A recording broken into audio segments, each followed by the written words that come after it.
Phenyl ketone urea and maple syrup urine disease, ये दोनों different topic है। One by one इनको discuss कर लेते हैं। फिनाइल कीटोन यूरिया में क्या होता है कि बेसिकली जो फिनाइल एलानिन है ये मेटाबलाइज होता है in the presence of phenyl alanine hydroxylase की प्रेजेंस में टायरोसिन जाके फिर फर्दर हाइड्रोक्सिलेशन होती है एल-डोपा में। एल-डोपा फिर कन्वर्ट होता है मेलानिन पिगमेंट और कैटेकोलामाइंस में, जो कि एपिनेफ्रीन और डोपामीन वगैरह होते हैं। टायरोसिन फ्यूमेरेट में भी कन्वर्ट होता है और डी साइकिल में भी मतलब होता है।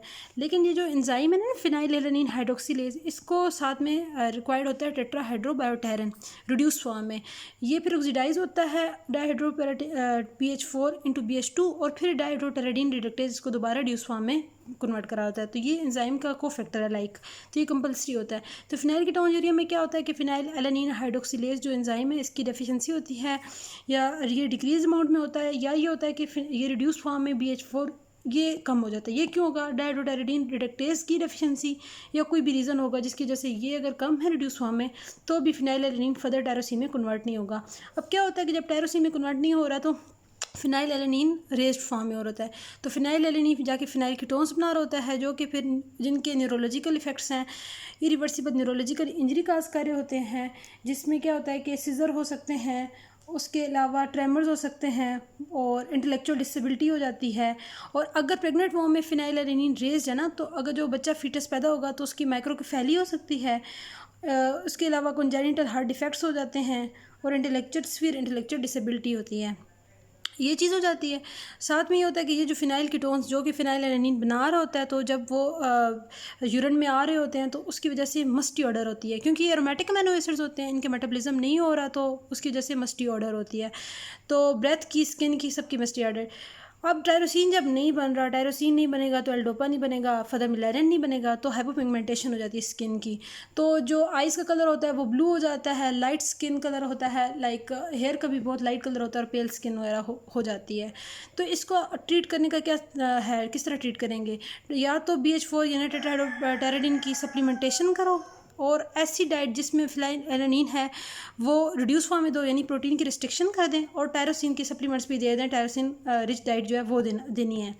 तो इस तरह हम इसको ट्रीट कर लेते हैं। इसके अलावा जो एक आर्टिफिशियल स्वीटनर है एस्पाराटेम ना, उसमें भी फिनाइल एलानिन होता है, तो उसको अवॉइड करना चाहिए। तो अगर इसको ट्रीट नहीं करेंगे तो पेशेंट की बच्चे की और पेशेंट की जो ना डेथ भी हो सकती है फ़ौरन से, क्योंकि ये बच्चों में बहुत ज़्यादा कॉमन होता है, तो उसकी इंस्टेंट डेथ होती है। तो इसको डायग्नोस करना और ट्रीट करना बहुत ज़रूरी है। नेक्स्ट टॉपिक आ जाता है हमारे पास maple syrup urine disease. Maple syrup urine disease में क्या होता है कि जो ब्रांच चेन मतलब अल्फा कीटो एसिड होते हैं ना, अमीनो एसिड्स होते हैं। ब्रांच चेन अमीनो एसिड कौन से? 3 ही होते हैं, वेलिन, आइसोल्यूसिन, ल्यूसिन।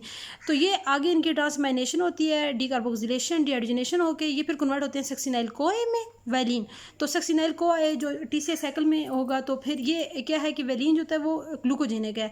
आइसोल्यूसिन है वो सक्सिनाइल कोए और एसिटाइल कोए में वो कन्वर्ट हो रहा होता है, तो ये ग्लूकोजेनिक और कीटोजेनिक दोनों है। और ल्यूसिन जो होता है वो प्योरली कीटोजेनिक है, क्योंकि एसिटाइल कोए एसिटोएसिटेट में कन्वर्ट होता है। तो इनको जो कैटालाइज एंजाइम करता है अल्फा कीटो एसिड डिहाइड्रोजनेज, अगर इसकी डेफिशिएंसी हो जाए, अल्फा कीटो एसिड जो डिहाइड्रोजनेज है इसको थायमीन भी मतलब रिक्वायर्ड होती है एज अ कोफैक्टर, या थायमीन की डेफिशिएंसी या अल्फा कीटो एसिड डिहाइड्रोजनेज नहीं है, तो ये आगे से कन्वर्ट नहीं हो रहेंगे, तो branch chain alpha keto acid जो होते हैं वो रेज हो जाते हैं।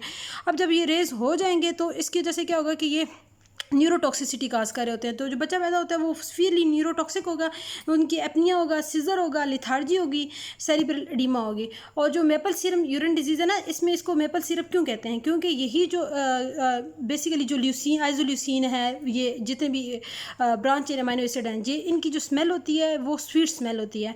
तो जब यूरिन को स्मेल करेंगे तो इनकी स्मेल जो होगी वो बिल्कुल स्वीट होगी।